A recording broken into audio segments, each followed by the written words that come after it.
মঞ্চ থেকে এই ম্যানেজ ভোটে বিজয়ী বিএনপি সরকারকে কিছু দাবি জানাবো। আমি ভেবেছিলাম ভোলা এবং বরিশালের মধ্যে একটি সেতু দরকার, এই দাবি জানাবো।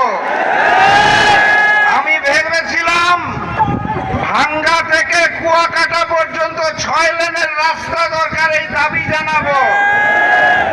আমি ভেবেছিলাম রেল লাইন দরকার, সেই দাবি জানাবো। আমি ভেবেছিলাম পাইপ লাইনের মাধ্যমে বরিশালের প্রাকৃতিক গ্যাস প্রয়োজন, সেই দাবি জানাবো। তারপর মনে হলো কার কাছে দাবি জানাবো? দাবিটা বলবো কার কাছে?